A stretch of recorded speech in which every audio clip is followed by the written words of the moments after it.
The next concept is your accounting cost concept. Another name for this concept is your historical cost concept. तो पहले हम आपको समझाते हैं एक प्रैक्टिकल एस्पेक्ट लेकर कि what is this historical cost concept, फिर हम थ्योरेटिकल फ्रेमवर्क भी देखेंगे कि आपको लिखना क्या होगा इस कॉन्सेप्ट में।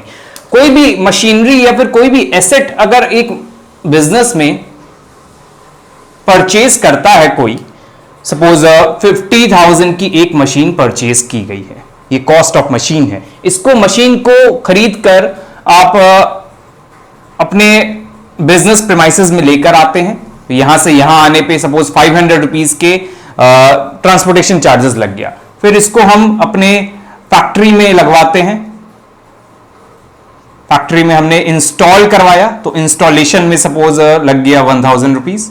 इलेक्ट्रिफिकेशन करवाया, वायरिंग हुई, इसकी वायरिंग में लग गया सपोज 2000 रुपीज।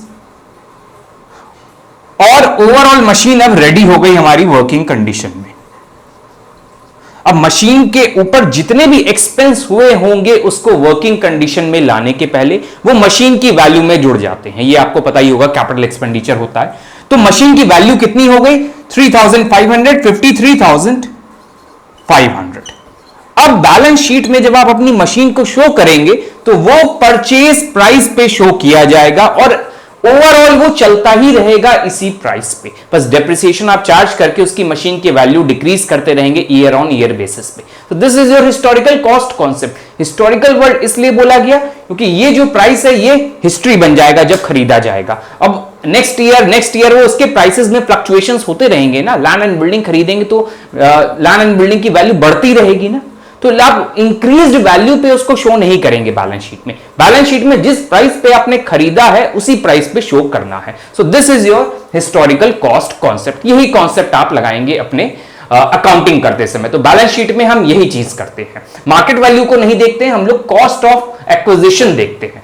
चलिए अब इसका थ्योरेटिकल फ्रेमवर्क देखते हैं तो और अच्छे से समझ में आएगा क्या आपको इसमें लिखना है। The accounting cost concept states all the business asset, machinery, land and building, furniture, fixtures and all the business asset should be written down in the book of account at the price asset are purchased, जिस price पे purchase किया गया, जो ये निकल कर आया purchased, including the cost of acquisition and installation, including the cost of acquisition and installation, सब कुछ इंक्लूड करके जो कॉस्ट आई हमारी purchase price, that will be recorded in your books of account.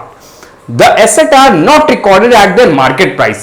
अब इस प्राइस नेक्स्ट ईयर कुछ और होगा इसका मार्केट वैल्यू, तो उस प्राइस पे हम रिकॉर्ड नहीं करते हैं। It implies that fixed asset like plant and machinery, building, furniture, etc. are recorded at their purchase price. तो यही सिंपल सा कॉन्सेप्ट है, आपको यही याद रखना है। कॉस्ट ऑफ एक्विजिशन, इंस्टॉलेशन सब कुछ इंक्लूड करने के बाद जो प्राइस रिजल्ट निकल कर आता है उसी प्राइस पे हम शो करते हैं। एक एग्जांपल ले लेते हैं। अ machine purchase ABC limited 10 lakh की मशीन खरीदी है मैन्युफैक्चरिंग बॉटल्स के लिए। An amount of 2000 was spent on transportation, machine factory side पे लाने तक का 2000 का उसका एक्सपेंस हुआ, 2000 एडिशनली स्पेंड किया गया इंस्टॉलेशन पे। Hence the total amount at which machine will be recorded in the books of account would be the 10,04,000। तो ये सिंपल सा है। इसी तरह का एक एग्जांपल यहां दिया गया है, हिस्टोरिकल कॉस्ट इसलिए इसको बोला गया। So this is all about your accounting cost concept, और we can say that another name of this concept is your historical cost concept. So moving towards your next concept which is your realization concept. तो चलिए realization concept को भी ध्यान से समझते हैं क्या है। ये थोड़ा ध्यान से समझिएगा, थोड़ा डिफिकल्ट टेक्निकल है ये।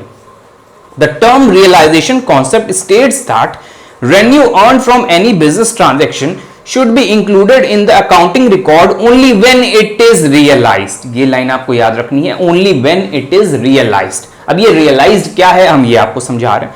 The term realization implies the creation of a legal right to receive money. Creation of a legal right to receive money. जैसे ही हम गुड्स सेल करते हैं तो लीगली वो ओनर बन जाता है जिसको मैंने सेल किया। अब देखिए लीगल राइट क्रिएट कर दिया मैंने, जैसे ही उसके पास वो लीगल राइट आया, वेदर कैश इज रिसीव्ड और नॉट, तुरंत आपको रेवेन्यू को रिकॉग्नाइज कर लेना है, रियलाइज कर लेना है, नॉट रिकॉग्नाइज। आगे यहां दिया हुआ है Hence it should be noted that, अब आपको समझ में आएगा एप्लीकेशन कैसे किया जाएगा, that selling goods is considered as realization, जैसे गुड्स को सेल किया जाता है उसको रियलाइजेशन बोलते हैं, whereas receiving order is not considered as realisation. आपने ऑर्डर रिसीव किया है, कोई लीगल राइट आपको नहीं मिला है अभी तक। जैसे आप गुड्स सेल कर देंगे तब आप रियलाइजेशन की तरह उसको अप्लाई करेंगे। So this is your realisation concept. कैसे अप्लाई होगा? जैसे लीगल राइट आप किसी और को देंगे वैसे ही वो रियलाइज रेवेन्यू मान लिया जाएगा, आप अपने अकाउंट्स में रिकॉर्ड कर देंगे। ऑर्डर मिलने पे क्या रिकॉर्ड करेंगे? सिर्फ ऑर्डर मिला है आपको अभी तो। In other words, revenue concept states that revenue is realized when cash is received or the right to receive cash on the sale of goods or services both have been created। यहां पे cash मिला हो चाहे ना मिला हो, जैसे ही legal right आप देते हैं किसी को या लेते हैं किसी से तो आप उसको रिकॉर्ड कर लेंगे। कैश रिसीव हुआ हो चाहे ना हुआ हो, या एक लीगल राइट क्रिएट हो गया हो कि कैश मिलेगा हमें। सो this is all about your historical cost concept and realization concept।